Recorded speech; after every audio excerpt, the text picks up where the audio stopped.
Good morning, everyone. We're going to get started.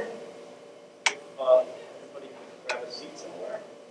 And I'll be brief because we don't want to take any more of everybody's Saturday than we need to. This is our second community forum for the high school building project.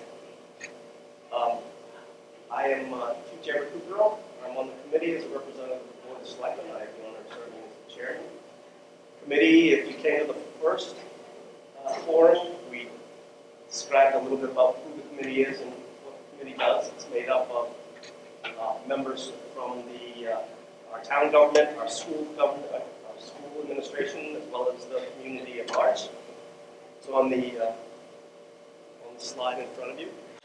And we've been meeting for over a year, and more aggressively, more recently, and going forward between now and the end of the year, we'll be meeting even more aggressively because we're coming down to the point where, as you'll hear a little bit later, we're discussing and honing down on the final design for our new or renovated and addition high school.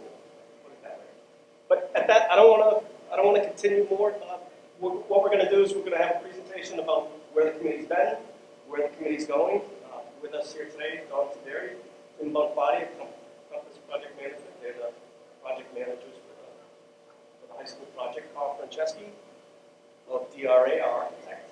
And with that, I think we'll just get on with the program. Don, that's it.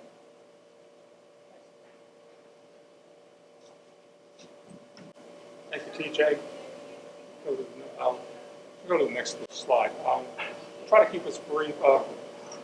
For those who weren't with us the last time we had this community forum in June, we talked about the site assessments that we went through. We were looking at different locations within the town for the possibility of a future school location. So that is part of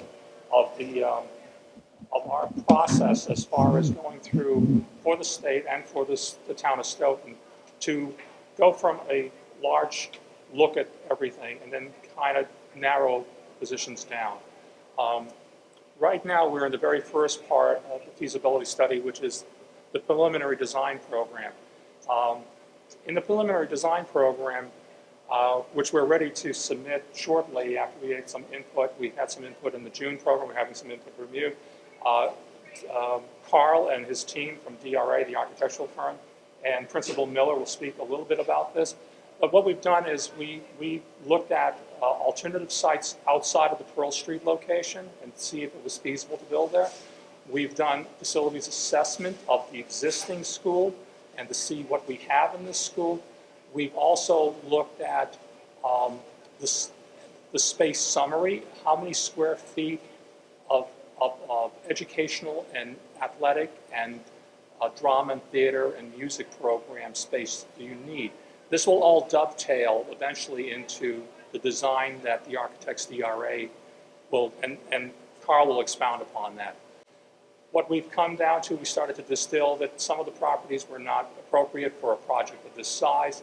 And we got down to, as we were getting down to alternatives within the 232 Pearl Street site. Again, DRA will talk about that more.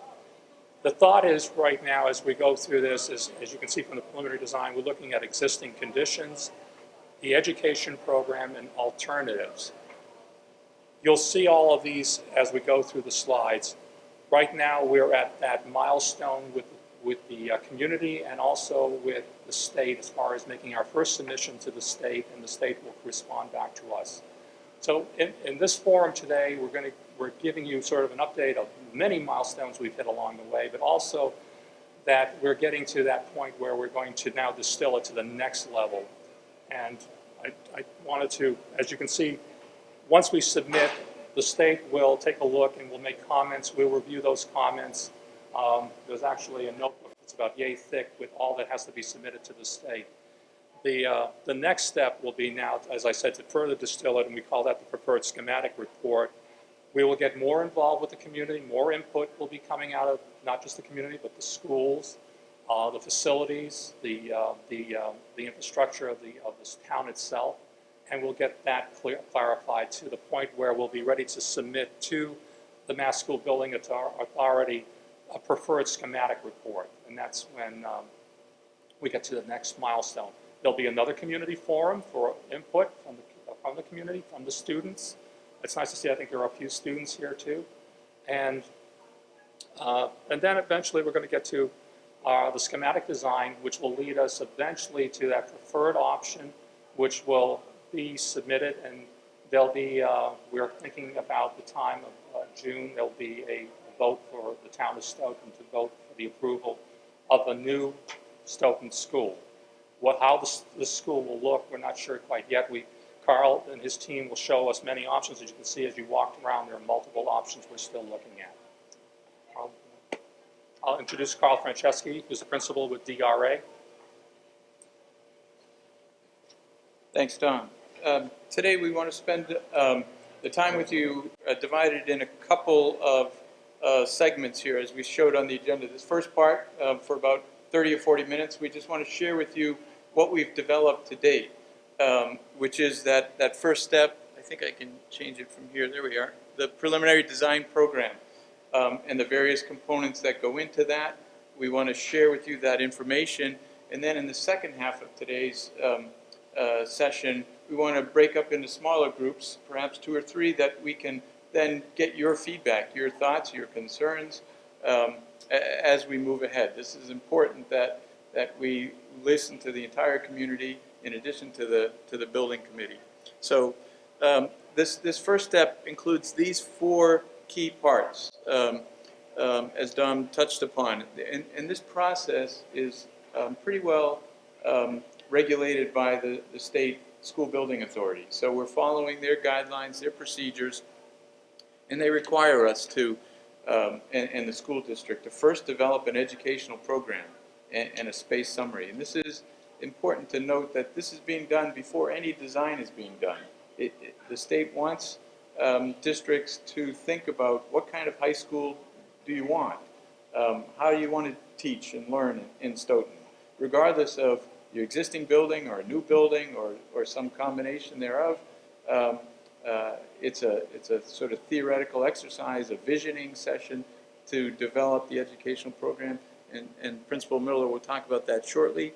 And then there were 3 other parts that we primarily were responsible for: looking at the existing conditions of this current high school and current site, developing site requirements, which we'll mention in a little bit, about how many parking spaces, how many athletic fields, and so forth, and then developing alternatives. We're not at the point of actually narrowing down that list yet. We're still looking at the comprehensive list of what are the alternatives to a new or renovated Stoughton High School. So I think first we want to have Principal Miller talk about the educational program for Stoughton.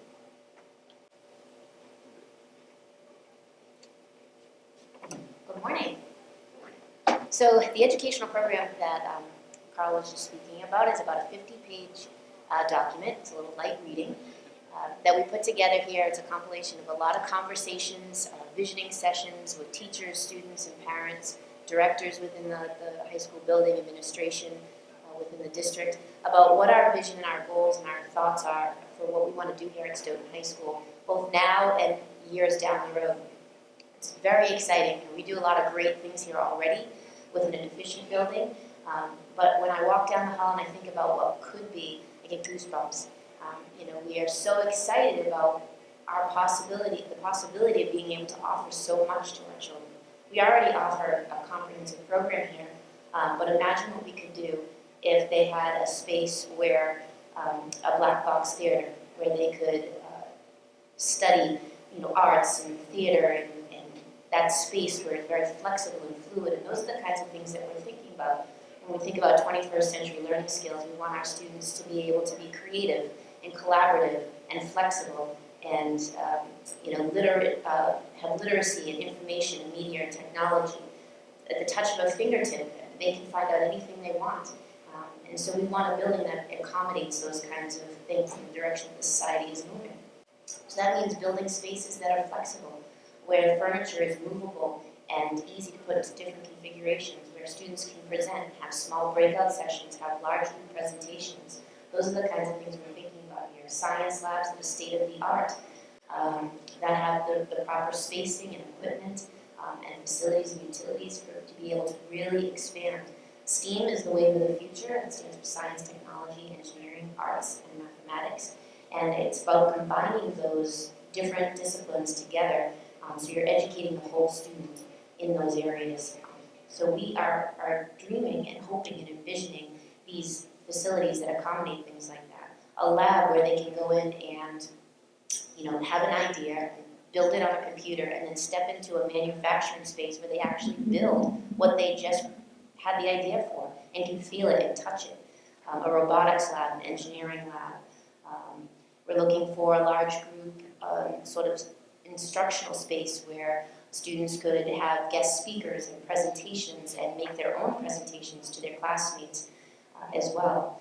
We have such great things already happening here at Stoughton, and with a facility that accommodates the wave of the future, we could really do amazing things and have students that could truly be competitive beyond high school in both college and a career. We're competitive now. We're really holding our own and we're sticking out there, but I know that we can be so much more. And so do our students and so do our staff. So that's the kinds of things we're thinking about, and I believe that educational program will eventually become a public document for you to review as well. But it's exciting at times here at Stoughton High School, and thanks for your support. Thanks, Julie. One of the diagrams that came out of that visioning session, I think just to point that out, is the flexibility that she was talking about. Right now the high school is organized departmentally. The English classrooms are kind of grouped together in history and math and so forth. And the new school could accommodate that, but could also be flexible to develop in the future. And that was one of an example of a concept that's in the educational program. So it's speaking about, as we say, what the school could be. And just to summarize, along with the narrative that describes what the school wants to be, there's a spreadsheet that lists every space, every classroom, every office, every instructional space, and so forth in the building that gets submitted to the state for their review and comment. So that's going to be going into them shortly. There's a listing of some of the components in the school right now. It does tally up to approximately almost 230,000 square feet right now. The existing building is somewhat less than that. It's 216, is it, Bob? 204,000, I think, right now. It's a little deficient in space, and we'll share with you in a moment more specifically how that is. And also right now, that total square footage does include the superintendent's office, as the current high school does as well. There's also this diagram that shows relationships, some of the things that Principal Miller was talking about in terms of how the school wants to be organized in the future. A couple of the key concepts are that some of the flexibility and some of the breaking down of the large high school into smaller clusters of classrooms is a key idea. That's what some of those circles are, of groupings of classrooms with some of the teaching spaces and support spaces distributed through the school, not necessarily all grouped together. And also clear separation between kind of the academic side of the building and the public side of the building, the gym and auditorium, so that those can function at different times of day and so forth. Part of this, as I mentioned, was also the existing conditions analysis. We've looked at everything from the building envelope, the windows and skin and roof of the building, to the interior spaces, the labs, the equipment, the mechanical, electrical systems, and probably to no one's surprise, there are a lot of deficiencies there. We've itemized those in a fairly comprehensive report that's going into this submission. We've also looked at not just sort of the quality of the space, but you might say the quantity of the spaces. Are the teaching spaces appropriate to state and sort of state-of-the-art guidelines for classrooms, for labs, for libraries, for gymnasium? And one way to analyze that, this is a floor plan of the building, and we've highlighted every space and measured every space in the existing school and compared it against those standards. And we've color-coded it that green means the space is acceptable, that it meets the standard. There are a few yellow spaces. They may not show up on this floor, but that means that they're sort of marginal. They may be within 10% of the standard. And the ones that are color-coded red means they're below standard, they're deficient. So you can quickly see, for instance, if I got my pointer here, these are the, oops, turn that on. Right there, these are the science labs. All of them are undersized according to today's standards. A few standard classrooms are undersized. Here's the cafeteria that we're in. It's green, so this is actually an adequate size space, oversized even. But here's the gymnasium, significantly undersized for a high school. These classrooms are all marginal. They're a little bit small, but within 10% of the standard there. But again, you can see the proportion of red spaces as we move up in the school. In the A building, several of those, almost all of those classrooms in the A building are undersized, including here's on the top floor. So I think it's fair to say that as we counted them up, I think 2/3 of the instructional spaces in this school are either marginal or deficient in size. And so that obviously speaks to if we were to renovate them, we'd have to address that. And it wouldn't be simply a matter of improving, the finishes or changing the light fixtures. The actual walls, the size of those spaces need to be adjusted. And then I mentioned the site development requirements was another part of this phase of the project. We have identified, for instance, certain standards for each of these categories. The goal is to accommodate 315 parking spaces, for instance, as part of the high school, to have adequate service for loading, particularly to the kitchen and trash in and out and so forth, pedestrian access and circulation. These are a couple key concepts that right now are, again, would be classified as deficient. Those who are familiar with the high school operation, the morning arrival or afternoon pickup and drop-off is less than ideal here in terms of safety standards, safely separating cars and buses, pedestrians, and so forth. Those all could stand room for improvement in a new school or a renovated school. We need to substantiate and confirm that the utilities on the site can handle the project of this size. In terms of athletic fields, the program goals here are basically to maintain the functionality of the fields that exist today. So, for instance, there's a football field with bleachers, there's soccer, there's a track, there are tennis courts. All of those, in whatever eventual solution is developed, need to be accommodated. As to whether they're grass or turf and so forth, that's still open for discussion. But the functionality, the quantity of fields is basically to replicate what's here today. It is a fairly tight site overall in terms of the acreage because 3 schools are sharing this campus. Remember, the middle school and West Elementary. We need to maintain green space and parking, obviously, for those schools as well. And just to identify any other issues related to site, like impact on abutters, traffic impacts, safety of where driveways are, where crosswalks and sidewalks are. Those are all identified as part of this submission. Now I want to get into how we've developed alternatives and how we've gotten to where we are today. Dom mentioned at the beginning here that we started off with a very broad net, you might say, of looking at possibilities for Stoughton High School. And that included looking at both the existing site and looking at new sites. And in the room here, there's a board of some 10 sites that were considered beyond the existing Pearl Street location for Stoughton High School. So these boxes here represent 10 different sites in town that were examined and measured against some standard criteria. But it turned out that all of those, for one reason or another, many of them because they were either too small, they were poorly located, or they weren't owned by the town, even though they were large parcels, for instance. So in the end, they were all disqualified as potential sites for a high school. And we did focus on the existing site as the preferred alternative moving forward.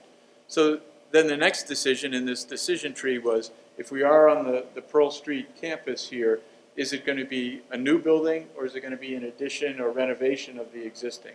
So that's that next decision. So looking at the utilizing the existing building, The more finer decision is, do we use the envelope of the existing building exactly as is and do a pure renovation, or do we do some addition here? And it was determined that doing purely renovation, staying within the walls of the existing high school, is not achievable. We can't meet that educational program by simply staying within the walls. I showed you all those color-coded plans, how many spaces were deficient. We do need to add some square footage. We do need to increase things, for instance, like the gymnasium. And that can't be done with just a renovation. We physically need to increase the gym from something less than 7,000 square feet to 12,000 square feet to be adequate for a high school of this population. So, but we do need to do what's called a base repair, because the state wants to know, just as a baseline, and most voters and citizens want to know, if we were to just repair this school, bring it up to building codes, accessibility codes, replace the windows, the roof, energy upgrades, mechanical, electrical systems, how much would that cost? And so in the next phase of this project, we have identified a lot of those deficiencies now. We'll get into more detail, and we'll put costs against those. So we'll have a baseline so people will understand, without even addressing the educational needs, what would it cost just to repair the school. Then on the other side of the decision tree, if we were to add some square footage and perhaps demolish some of the existing building as well, I'll show you in a minute some of those options, how many options are feasible there. And we've identified at least 4 addition renovation options that in varying degrees attempt to address the educational program, some with more or less success. And they're kind of graded from ones that have the least amount of demolition to the ones that have the most amount of new construction. And then on the other side of the decision tree, if we were to look at new construction, we've identified and share with you at least 4 options for new construction on this existing site.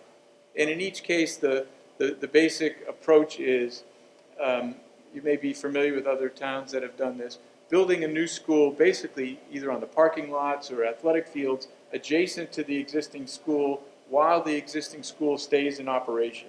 So we try to minimally affect or disrupt the existing school, bring a new school online, and then at some point, hopefully during the summer, switch over, occupy the new school, and then eventually demolish the existing building and replace it with reconfigured playing fields and parking lots. So we've identified 4 of those options. And we sort of refer to this as families of options. So the addition renovation options are all labeled B. So we have B 1, 2, 3, 4. The new construction options are all labeled C. So we have C 1, 2, 3, 4. So just to get into those, here are the sites that we looked at elsewhere in town. And as I mentioned, for various reasons, all these X's show that they were unacceptable, except for the Pearl Street high school location. So that's been identified both by the building committee and the school committee as a major decision point. So we are focusing on the current high school site.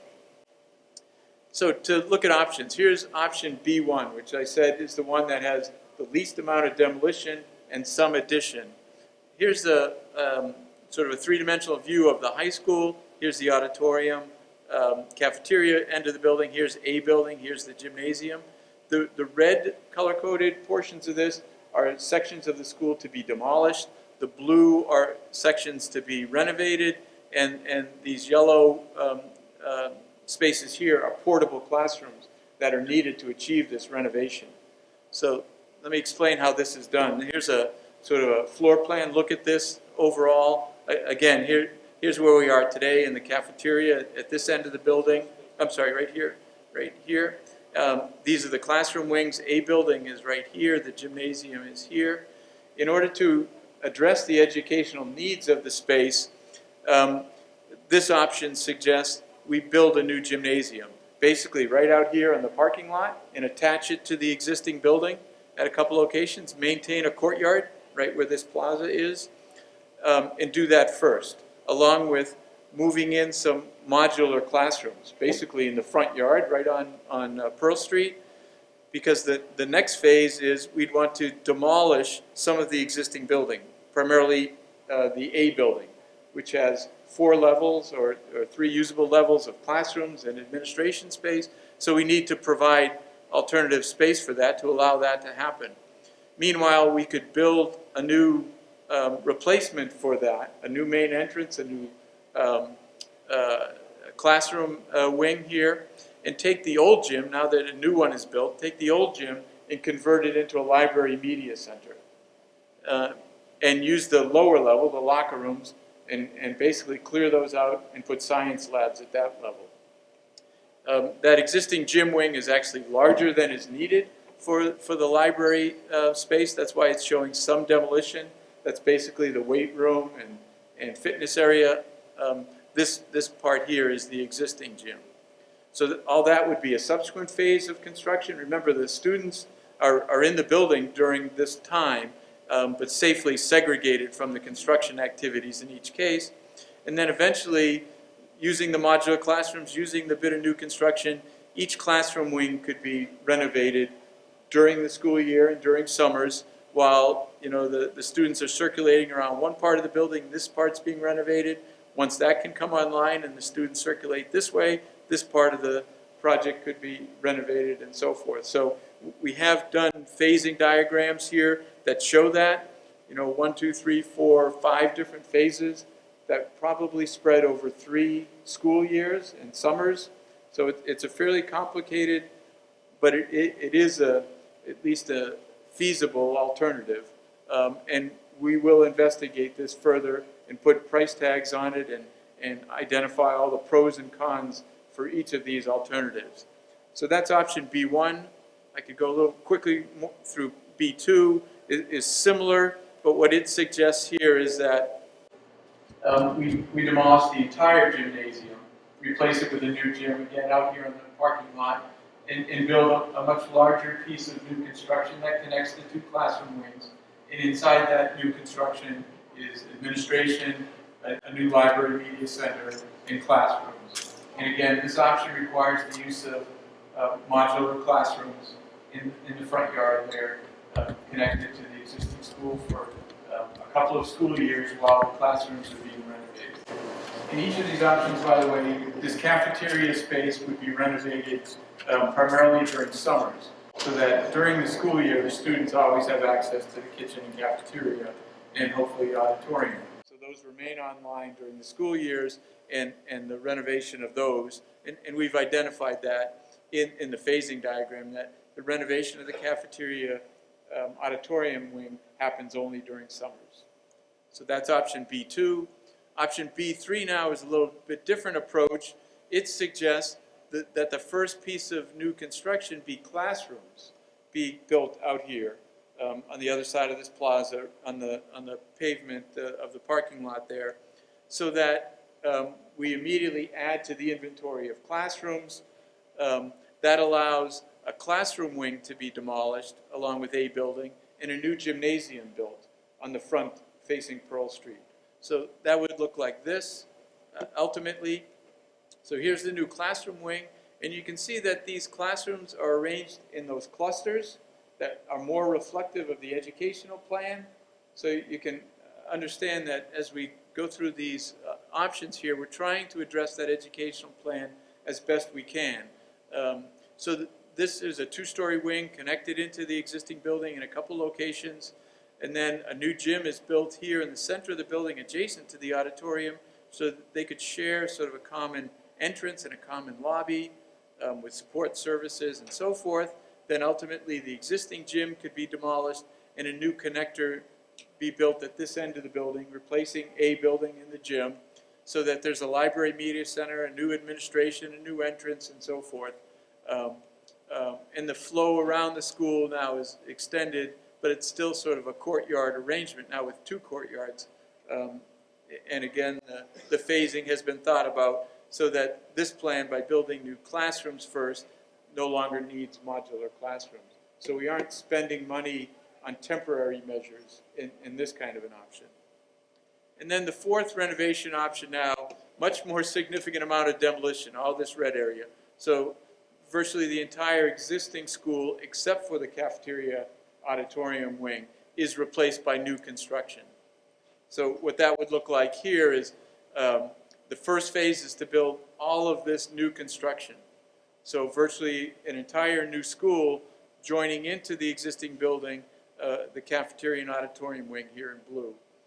Again, it's somewhat of a courtyard arrangement of circulation, but we have 3 stories of classroom wings. The gymnasium is here. And then once that space can come online, the remainder of the existing school can be demolished and the fields and parking be reconfigured, which would look like this. If you can see this now, it's turned slightly. Here's Pearl Street, here's Adams Street, here's the middle school. So here's the existing cafeteria auditorium building. This part of the school is all new here. So here's the new school now, closer to the intersection of right out here at Pearl Street and Adams. And then the new fields, a new track, new football, tennis courts, gets reconfigured around that. Basically everything from the baseball field over remains the same. And there's a new drop-off for cars and buses off of Adams Street on this side here. So now here's what that looks like from a phasing point of view. If we look at the options for new construction now, as we said, we've identified 4 options here. And basically, there are 4 different locations on the site. So here's the existing high school. Here's Pearl Street right there. So option 1 is kind of an L-shaped building near Adams Street. Option 2, more of a courtyard, but again, near Adams Street, right out here in the parking lot. Option 3 is a courtyard, but more directly behind the existing school, closer to the middle school. And option 4 actually explores locating the new high school more centrally on the campus, kind of on the baseball field now. So we've drawn site plans and 3-dimensional models of each of these. So here's option 1, that L-shaped building close to Adams Street. Here's Pearl Street, and it requires this be built while the existing school stays in operation. Clearly, the parking lot is disrupted. The track and soccer field is disrupted there during the construction phase. But ultimately, it's replaced. Here it is right here. Here's the L-shaped building. So new fields are reconfigured after the existing building is removed here. And you can see that there's parking and drop-off along Adams, bus drop-off on this side into a central entrance. There's an academic wing. There's a cafeteria and auditorium wing with the library and cafeteria in the middle here. So the auditorium and gymnasium is at one end. So that's option C1. Next one, C2, configures the building in a courtyard location, but kind of in the same location on the site. And again, the strategy with these new construction options is to build the entire new building in one phase while the existing school stays in operation. And then the existing school gets demolished. Here's the new school. Here's Adams Street. Here's Pearl Street. And then using the space where the existing school was, we can reconfigure football field, track, soccer, tennis courts, new drop-off, access from Pearl Street, access from Adams Street for buses. And in this case, there's kind of a front door and a back door coming into a common lobby. The school, again, is segregated, so there's an academic side, there's a gymnasium auditorium side on either side of the lobby. More centrally located is the library and cafeteria student commons here around the courtyard. So next, option C3 takes somewhat a very similar arrangement for the building, but slides it over closer to the middle school, more directly behind the existing high school. So you can see again, it just fits in there without disturbing the existing building, but it sits on top of the existing football field and track areas. So during construction, alternative arrangements need to be made for those fields. And then here's what that looks like. So this one is has the front of the building, you may say, the main entrance, more internal here. So you would access it from Pearl Street, the front door there, or buses would come along here and continue on to the middle school. with the gymnasium auditorium wing on one side, the academic wing on the other side, and now it fronts more on this, you might say, internal green space here, with the athletic fields now behind the school on the Adams Street and Pearl Street sides of the building. Again, new football field, new track, new tennis courts, with parking both in front and in back of the building here. So that's option C3. And then let me go back one. The fourth option is the one that locates the building more centrally on the campus. You can see now it's closer to the middle school. There is access both from Pearl Street and from Cushing or Adams on this side. Again, there's in this case too, as you can see if you look out the window there's a grade change to this site. Pearl Street's at one elevation. The athletic fields and the remainder of the site are about 10 or 12 feet below that. This option actually utilizes that grade change so that this entrance from Pearl Street is at an upper level. This entrance from Adams or Cushing is at the lower level. So it's a multi-level lobby that you come into in this scenario. We would still maintain administration immediately adjacent to this entrance. We still separate cars from buses in terms of pickup and drop-off. And in this case, you can see it's a sort of very different arrangement of all the athletic fields now are on, for the high school, are on one side of the site, and then the elementary school and middle school green space on the other side of the site. There's still a distinct academic wing and a central core that are separated here with the library and student commons, cafeteria in the center of the building, the auditorium and gymnasium in this arrangement here. So those are the four options that we've looked at. And the next step for us, one is to get your feedback, but also to look at the pros and cons of each of these 8 options that we've identified. 4 addition renovations, 4 new construction. And we want to develop, I know you can't see these, but we want to develop a list of criteria to evaluate these options. Clearly, cost is important. You know, how much does each of them cost relative to one another? But also, how well, for instance, do they address the educational program, and what impact do they have on abutters? What impact do they have on students teaching and learning in the school? Here's a list of some of the criteria that we've already developed for this project with input from the building committee and our experience on comparable projects. But this is an area where we'd like your input today as well. Here are some of the things we've talked about. Project costs, reimbursable costs. One important thing for communities to keep in mind, the state is participating in this project to a great degree. More than 50% of eligible costs on the project can be reimbursed by the state through the school building authority. Some of the costs, though, are not reimbursable. Costs like modular classrooms, temporary costs, are not reimbursable. Some of the site costs that go above and beyond what they consider kind of a baseline, building fields or turf fields or things like that, football stadiums, are over and above what is eligible for reimbursement. So sometimes there's a distinction on some of these options as to how much is reimbursable. Operating costs, is something to consider in terms of energy use and so forth, maintenance. Temporary costs, I measured, access to the site. Some may have better access than another as to where the driveways are, where the connections are, where the drop-off and pickup areas are, and a host of others here as well. But, as I mentioned all along, the program accommodation, how well it fits the educational vision for the school is obviously very important as well, and you can see some of the others.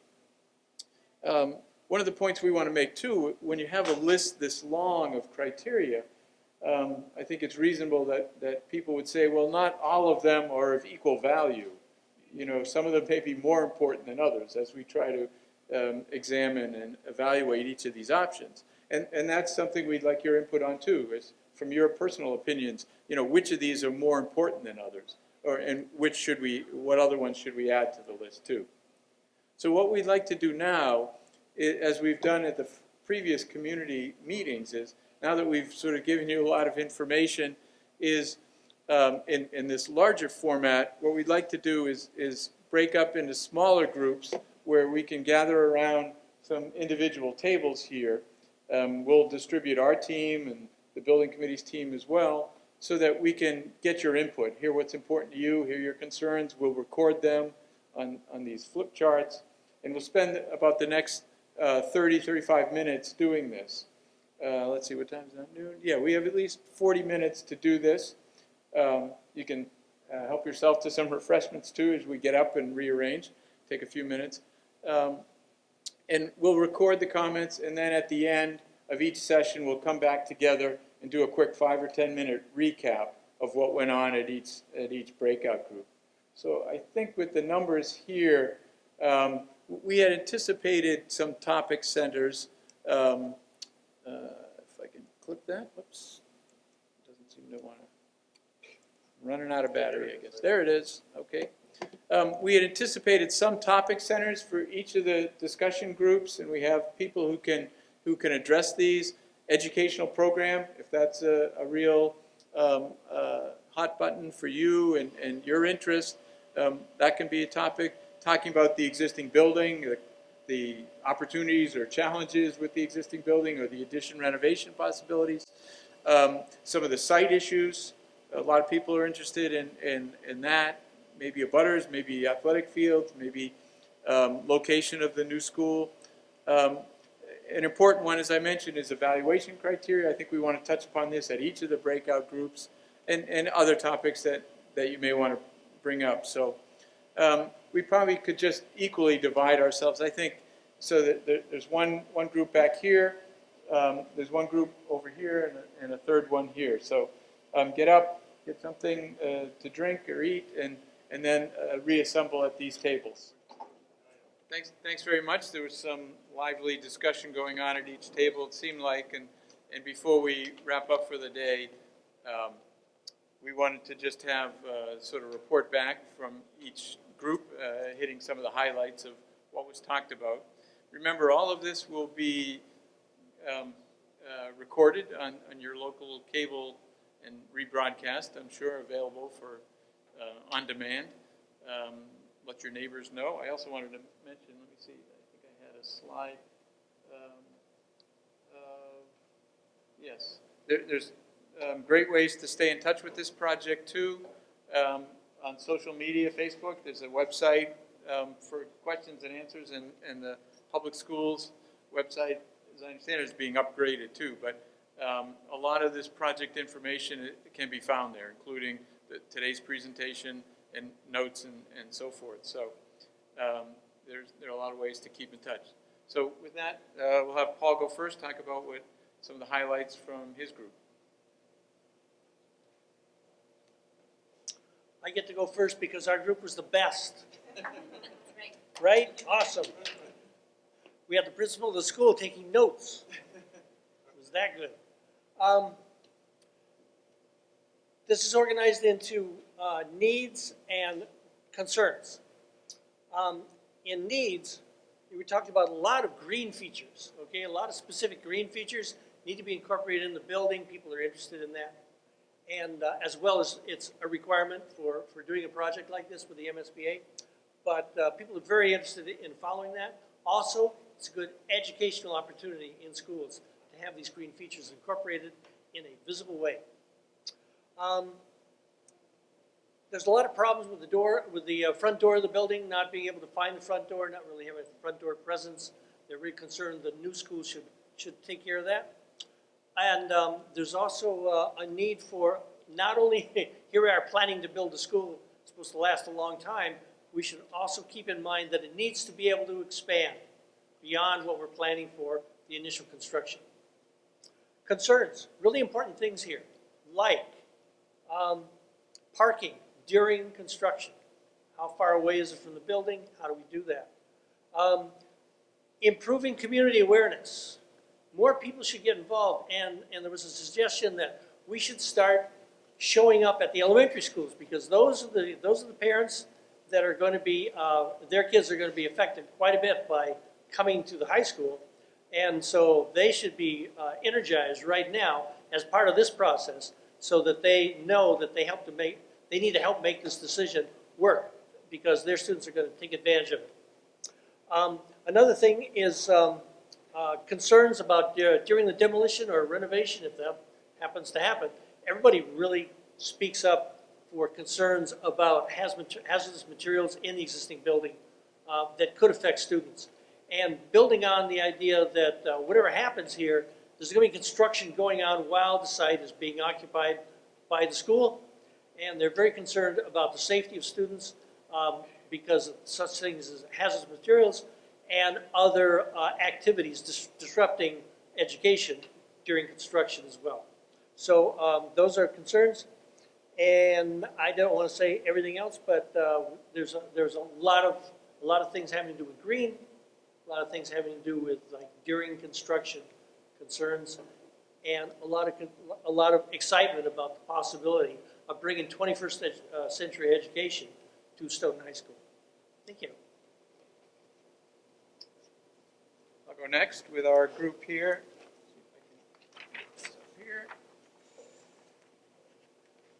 We focused a lot on criteria for evaluating these and starting with traffic impacts. We happen to have people interested or with the zoning board and with the planning board at our table, which came in handy, I guess. So there was concern sort of the subtleties of traffic too, not just the overall volume, but where driveways are located, how it affects the neighborhood. Thinking about the relationship of this building is not isolated. There's connections to the middle school, the elementary school, to the district court. They all kind of impact each other. There are parents who have kids at different grade levels that enjoy the convenience, so to speak, of dropping off one kid after another, one at the high school, one at the middle school. That got into thinking about starting times too, both in a positive way of sharing, the way the buses share now between the two schools, but maybe thinking about separating them. Even though it might be an impact on operating costs, there might be some opportunities there to spread out the traffic impact. So a lot of these were about that. Safety in terms of pedestrian car conflicts, whether that encourages people to walk to school and so forth, can be affected by the layout of the design. That should be evaluated. Let me flip over. There's some others. Thinking about impact on abutters, not just the traffic impact, but the athletic field locations impact on abutters. The football field has lights, Friday night games. There are a lot of abutters on Pearl Street. If the fields were to move closer in that direction, that would be impacted.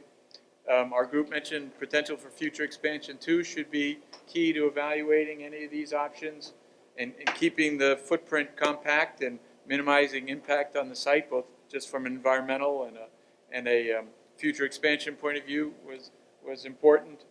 And then maybe the last one I'll mention, flexibility of the layout. Flexibility of the high school, the flow within the high school too, are kind of related and can sort of qualitatively differentiate some of these options from one another. Particularly it might differentiate addition renovation options from new construction too, where we may be able to build in a little more flexibility. So that was our group. I think very valuable. We'll record all these and keep them on the project website. And then Matt, if you want to talk about your group. There you go. I think a lot of the issues that were brought up in the other groups were also brought up in our group. Things like the reimbursable costs, risk predictability, just debating the two different options, with a renovation versus a new construction project, but also hazmat, I know, was brought up, things that would have to be taken out of the existing schools. Structure was brought up, what the existing schools are made up of because of the fact that it's been expanded over the years. So a building we noted was a lot, mainly wood construction. Like I said, a lot of repeat things like curb appeal, how the new building would be viewed for both the community, people that are coming into the community, the thought of the local community when they see this new construction or renovation, whichever way you go, and then how it, I guess, would compare to existing buildings. Renovation, new construction, it is a campus, how it would be thought of as a campus building, right? Building on an existing campus in relation to the middle high school, when you're seeing one versus the other. Like I said, a lot of overlap between our group and I think a lot of other groups. Those seem to be the main issues. Some environmental were brought up with geothermal, solar, flexibility within the space, and then flexibility for how future expansion would happen. And again, not just with any new construction or renovation project, but thinking of the middle high school, eventually that may have to have some work. So how would that affect, which way we go with the current project? Thanks, Matt. And I think we're just a couple minutes beyond 1 o'clock, but again, please keep in touch with the publications and websites for future announcements, future information. As we said, there will be additional community meetings as we move through this project in the fall. It is a very critical time for the project where we're going to narrow down these options to one preferred option by December or so. All the meetings with the building committee and school committee, those are all public meetings too, obviously, that are well recorded and publicized. So pay attention to those. And once again, thank you very much. This has been valuable information that will be fed into our process. Thanks again for coming.